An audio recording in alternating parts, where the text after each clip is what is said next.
Good evening all of you. बहुत सारे students ने मुझको रिक्वेस्ट किया कि मैं डिस्ट्रैक्शन के ऊपर उनको कुछ गाइडेंस दूं, तो आज ये मैं डिस्ट्रैक्शन के ऊपर गाइडेंस दे रहा हूं। Once and for all distraction को परमानेंटली रोकना है। एक स्टूडेंट जब पढ़ने बैठता है ना, तो मैं आपको फ्रैंकली बता रहा हूं, टाइम की प्रॉब्लम नहीं है। You have enough time, you have enough time, इतना इनफ टाइम है कि तुम रैंक ला सकते हो। अरे रैंक छोड़ो, रैंक 1 लेके आ सकते हो। टाइम बहुत है तुम्हारे पास, टाइम की दिक्कत नहीं है। रिसेंटली तुम जानते हो कि I have put in 2 videos, one for intermediate students and one for final student regarding 100 days before exam. क्योंकि अभी हम लोग जुलाई में खड़े हैं, आज 20 जुलाई है, करेक्ट, और हमारे पास 100 डेज है फॉर आवर नवंबर एग्जाम। और जो CMA के स्टूडेंट है उनके पास तो 100 days plus 1 month extra bonus है, उनको वो भी एक है, दिसंबर में उनका एग्जाम है। 100 डेज बहुत होता है सर। रैंक ला सकते हो आराम से, 1 डिजिट रैंक लेके आ सकते हो। टाइम की प्रॉब्लम नहीं है। प्रॉब्लम पता है कहाँ है? 2 चीज़ों में है, डिस्ट्रैक्शन एंड कन्फ्यूजन। ये 2 प्रॉब्लम है। कन्फ्यूजन तो मुद्दा है ही, पर उसके बारे में मैं सेपरेटली किसी दिन और बात करूंगा। अभी सबसे बड़ा हम लोग का डिस्कशन है वो है डिस्ट्रैक्शन। कि डिस्ट्रैक्शन बहुत होता है। जब हम पढ़ने बैठते हैं तो बहुत सारे अलग अलग विचार आते हैं मेरे दिमाग में, और अब तो हम लोग सर ये डिस्ट्रैक्शन जो है ना जेब में लेके घूम रहे हैं। आज बॉडी से कोई भी अंग चला जाए फर्क नहीं पड़ता, भले हाथ पैर कट जाए, मोबाइल कहीं नहीं जाना चाहिए। मोबाइल हमेशा छाती की चिपका के पॉकेट में रहेगा। सोते वक्त मोबाइल, जागते वक्त मोबाइल, सुबह उठते पहले मोबाइल, क्लास देख रहे हैं चाहे ऑफलाइन हो चाहे ऑनलाइन हो, बीच में मोबाइल। ऑनलाइन जो क्लासेस होती है उसमें तो घर में स्टूडेंट, डेफिनेट बात है, मैं पक्का बोल रहा हूं कि अगर मोबाइल बच जाए ना तो वो क्लास को रोक के पहले मोबाइल देखेगा। पर ये बात सिर्फ ऑनलाइन की नहीं, ऑफलाइन में भी वही होता है। ऑफलाइन में भी जब मैं क्लास देता हूं आई कैन क्लियरली सी, ऊपर पोडियम से पढ़ाते हो सब कुछ दिखता है सामने सामने कि स्टूडेंट पढ़ रहा है, और पढ़ते पढ़ते अचानक उसकी नज़र नीचे चली गई और मोबाइल फ़ोन पे वो कुछ कर रहा है, कुछ नोटिफिकेशन आया होगा कहीं से कुछ भी। तो ये मोबाइल इतना बड़ा डिस्ट्रैक्शन हो चुका है, पर इसके प्रति नेगेटिविटी का कोई फायदा नहीं है। You can't throw away the mobile. I have also tried it many times. एक बार मैंने अपना ये बड़ा वाला फ़ोन जो है ना ये छोड़ दिया था और सिर्फ छोटा फ़ोन रखना चालू कर दिया था। उसमें मुझे बहुत दिक्कत हुई थी, बिकॉज मेरा सारा काम आज के दिन व्हाट्सएप पे होता है। व्हाट्सएप पे lot of work related communication मेरा होता है, तो I can't like completely move on to a dumb phone which does not have internet, which does not have WhatsApp. फिर मैंने दूसरा वो प्लान तो फेल हो गया। फिर मैंने दोबारा ट्राई किया कि ठीक है एक बड़ा फ़ोन भी रखूंगा एक छोटा फ़ोन भी रखूंगा, पर धीरे धीरे उसमें भी दिक्कत आने लग गई कि वो बड़े फ़ोन में लगातार कम्युनिकेशन आते, छोटे फ़ोन में वो है नहीं, तो उसमें दिक्कत है।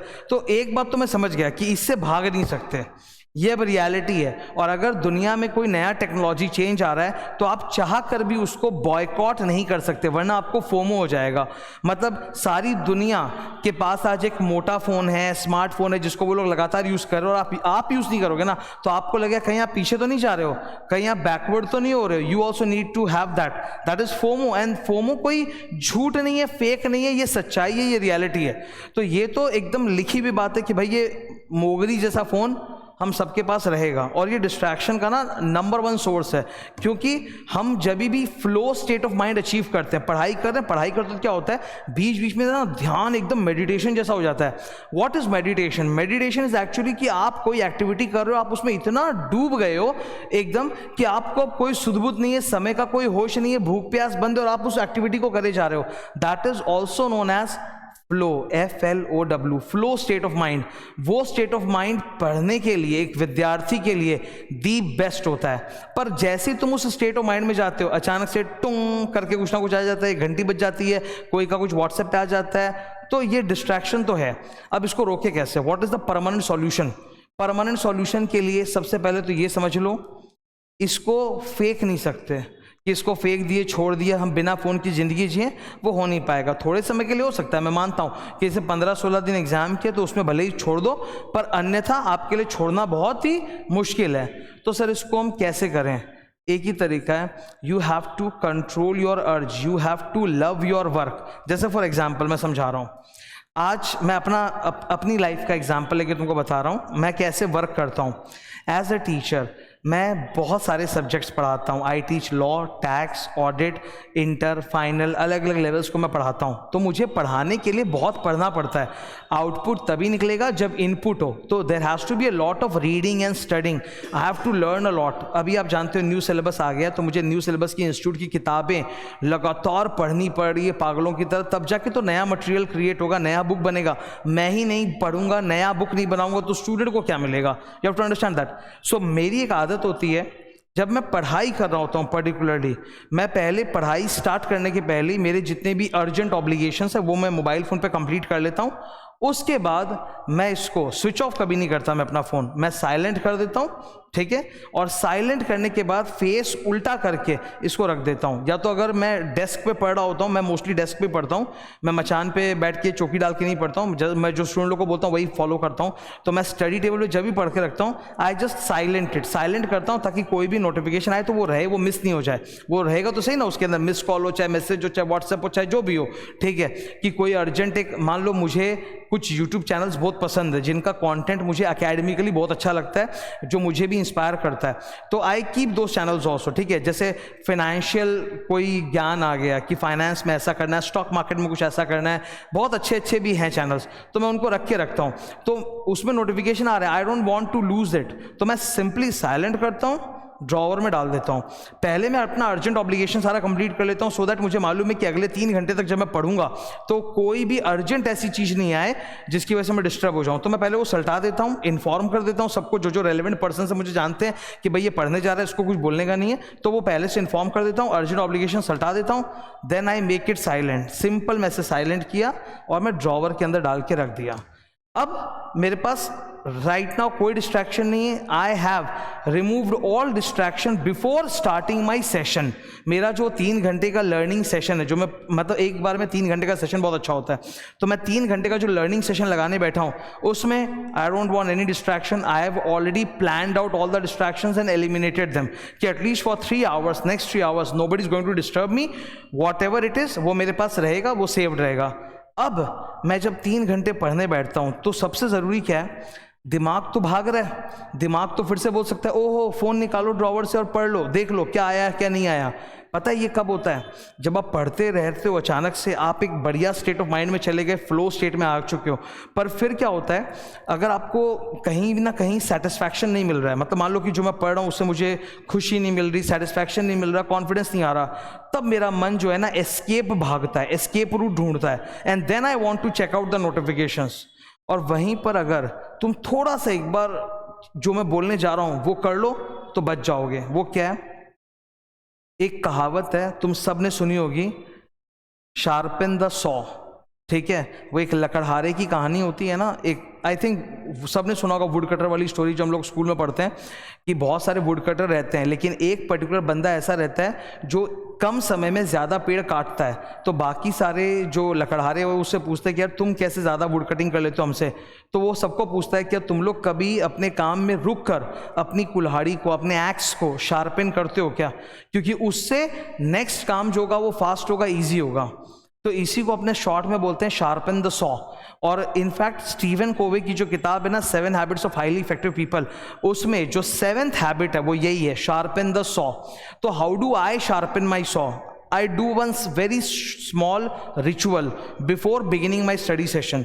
मेरा 3 घंटे का स्टडी सेशन चालू हुआ, मैं पहले 15 मिनट में एकदम स्ट्रॉन्ग काम करता हूँ कि प्लान कर लेता हूँ इस 3 घंटे में मैं रियलिस्टिकली ये पढ़ने जा रहा हूँ।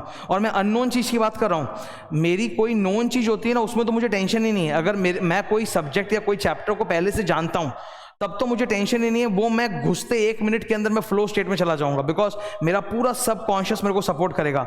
लेकिन आई एम सेइंग कि I am learning something unknown. जैसे तुम कोई नया चैप्टर पढ़ना चालू किए या कोई पुराना चैप्टर जिसकी क्लास तुमने पहले की थी, अब आज तुम उसको रिवाइज करने बैठे हो तो भूल गए ना, तो वो तो नया जैसा हो गया एकदम। तो उस वक्त क्या होता है कि पहले 3 घंटे के स्टार्ट करने के पहले एक प्लान बना लेते हैं कि अभी इस 3 घंटे में मुझे ये करना है, इतने पेजेस खत्म करने, और एक रियलिस्टिक गोल जो मेरी औकात है उस हिसाब से मैं एक रियलिस्टिक गोल सेट करता हूँ कि सपोज 3 घंटे में मेरे को 50 पेज पढ़ना है। अलग अलग पर्सन की अलग अलग होती है, तुम्हारी अलग है, मेरी अलग है, हम सबकी अलग है, तो please let's not argue about that. You decide for yourself what is your realistic capability and then just increase it by 10%। Suppose एक स्टूडेंट बोला कि सर मैं तो 3 घंटे में ना 20 ही पेज पढ़ सकता हूँ, तो ठीक है बहुत अच्छा बात है, 20 है ना, तुम 10% बढ़ा दो, कोशिश करो 22 पेज करने का। तो एक टारगेट सेट कर लिया, 22 पेज का प्लान दिख रहा है सामने। अब पहले 15 मिनट में ये सब करना है, रिचुअल एकदम ये। वो 22 पेज को फटाफट स्कैन करो कि उसमें क्या क्या टॉपिक से नहीं है, ताकि पहले से पता चल जाए ब्लूप्रिंट कि ओके ऐसा ऐसा टॉपिक है, आगे ये आने वाला है। कई बार क्या होता है, हमारी एक बहुत बड़ी प्रॉब्लम होती है कि when we start a particular topic, तो उस टॉपिक में शुरू में ही जाके अगर हम कहीं पे अटक जाते हैं ना, कुछ हार्ड आ गया, नहीं समझ में आ रहा, अटक गए, तो वो अटक जो जाते हैं ना, वो इतना अटक जाते हैं कि फिर आगे बढ़ा नहीं जाता और बस तभी मन बोलता है यार थोड़ा एक बार चेक कर लो ना मोबाइल क्या है उसमें, तो ये नहीं करना है। कई बार अगर आप एक टॉपिक पढ़ो और उसमें अटक गए हो, लीव इट, उसको सर्कल करके छोड़ दो, आगे बढ़ो, आगे जाओ। वो पीछे वाला ना वो अपने आप समय के साथ क्लियर हो जाएगा, उसका हेडेक मत लो, उसका भी टाइम आएगा। पर उसी को अगर अपने दिमाग में हवा बना दोगे तो फिर आगे बढ़ नहीं पाओगे। तो क्या करना है, 15 मिनट तक चालू करने के पहले सबसे पहला काम, जो तुम्हारे लाइफ में जो भी अर्जेंट ऑब्लिगेशन है यू फिनिश इट ऑफ, ताकि बीच में कोई डिस्ट्रैक्ट नहीं कर दे। अर्जेंट ऑब्लिगेशंस, फालतू की चीज़ें नहीं, अर्जेंट ऑब्लिगेशंस। फिर अपने मोबाइल को साइलेंट करो, कीप इट, ठीक है। और जो तुम्हारे से कनेक्टेड पर्सन है, यू जस्ट इन्फॉर्म देम कि अभी मैं पढ़ने जा रहा हूँ, 3 घंटे तक अपना कोई बातचीत नहीं होगा, ठीक है। जैसे एक रहता है ना कि सपोज अगर मैं हॉस्टल में रह रहा हूं तो मेरे मम्मी पापा फोन कर रहे हैं और फोन नहीं उठाओ, तो मम्मी पापा का तो पहला रिएक्शन ये होता है कहीं मर तो नहीं गया, ये होता है। तो पहले से भाई जो भी अर्जेंट ऑब्लिगेशन है सल्टा दो, मम्मी पापा से बात करनी, भाई बहन से बात करनी, जिससे भी करनी बोल दो कि अभी मैं पढ़ने जा रहा हूं, फोन साइलेंट रहेगा। अर्जेंट ऑब्लिगेशन निपटाओ, फोन साइलेंट करो, ड्रॉअर में डालो। फिर स्टडी सेशन चालू करने के 3 घंटे के सेशन में पहला 15 मिनट का रिचुअल महा इंपॉर्टेंट है। प्लान इट आउट, कितना पढ़ोगे अपनी औकात से 10% ज़्यादा।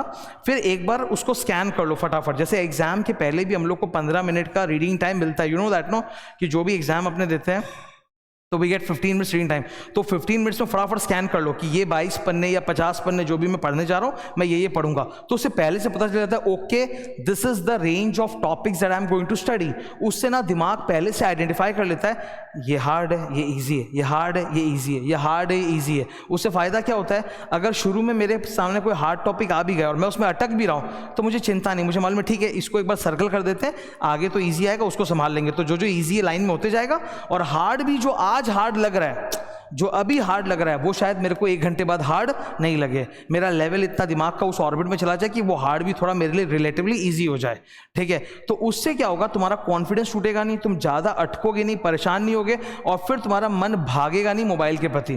क्योंकि पढ़ते वक्त क्या होता है, जब तुम काम कर रहे हो, अगर तुमने फ्लो स्टेट अचीव कर लिया तब तो तुमको दुनिया में कोई डिस्ट्रैक्ट नहीं कर सकता। मैं बताता हूँ फ्लो स्टेट का मतलब क्या होता है, इतना डूब गए हो पढ़ाई में, इतना मजा आ रहा है, इतना आनंद आ रहा है कि फिर मन नहीं कर रहा। जो बॉडी बिल्डर लोग होते हैं ना, जो भयंकर बॉडी बिल्डिंग करते हैं, उनको जिमिंग करते वक्त ना एकदम फ्लो स्टेट ऑफ माइंड होता है, तभी वो ऐसे जो मोटे मोटे डोले बनते हैं ऐसे नहीं बनते, वो उनको उसमें मजा आता है। उनके लिए वो मेडिटेशन है, साधना है, एकदम वो घुस जाते हैं उसके अंदर। उस समय उनके सामने कुछ भी हो जाए उनको फर्क नहीं पड़ता, नो डिस्ट्रैक्शन।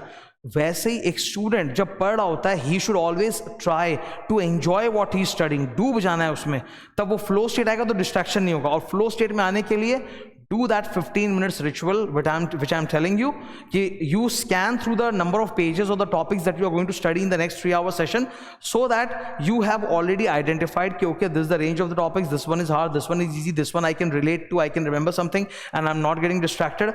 वो बहुत ज़रूरी है। और हार्ड चीज़ कोई आ जाए, अटकना नहीं है, सर्कल मार दीजिए, वो बाद में आ जाएंगे ना, उस पर सबका समय आता है, उसका भी आ जाएगा, वो बाद में अपना सॉल्व हो जाएगा। तो please keep that in mind. सुनने में ये सब बातें सिंपल लगती हैं, सिंपल और इजी में फ़र्क होता है। सिंपल वो चीज़ होती है जिसका मेरे को उत्तर मालूम है, जवाब मालूम है, ठीक है, भले ही उसको फॉलो करना मुश्किल हो, पर जवाब बहुत आसान है, पता है कि हाँ ऐसे होता है। ईजी वो होता है जिसको फॉलो करना आसान हो। तो जो मैं बातें बताता हूँ they are not easy, they are simple. आसान नहीं है ये करना, ओके। ऐसा नहीं है कि आज मैं कोई वो महागुरु टाइप बन गया हूँ कि मुझे कभी भी कोई डिस्ट्रैक्शन होता ही नहीं, ऐसा तो नहीं है, हम सब होते हैं। बट वही है, द अमाउंट ऑफ डिस्ट्रैक्शन वो धीरे धीरे कम हो जाता है। तो जितना डिस्ट्रैक्ट मैं पहले होता था, आज मैं उतना डिस्ट्रैक्ट नहीं होता हूँ, मैं कम होता हूँ, ठीक है। ये मैथ्स नहीं है कि हम परफेक्ट एक क्वांटिटी बना पाएँ, but yes you will feel the change in your self. तुम खुद देखोगे कि हाँ पहले के मुकाबले अभी मेरे डिस्ट्रैक्शंस कम हो रहे हैं, मेरी मतलब पढ़ने की क्वांटिटी और क्वालिटी इंप्रूव हो रही है, वो तुमको धीरे धीरे फील होगा। उपाय जो है ना वो सिंपल है, पर फॉलो करना आसान नहीं है, वो प्रैक्टिस से आएगा। तो जो मैं बोल रहा हूँ अगर धीरे धीरे करोगे, you will definitely see the change in your self. Because sir ये कहीं जाने वाला नहीं है, आज ये है कल इससे हाई फाई और कुछ आ जाएगा और आप भाग नहीं पाओगे, वरना आप ही को फोमो हो जाएगा, ठीक है। तो जस्ट पॉइंट्स को फॉलो करो and try to achieve that flow state of mind. Thank you.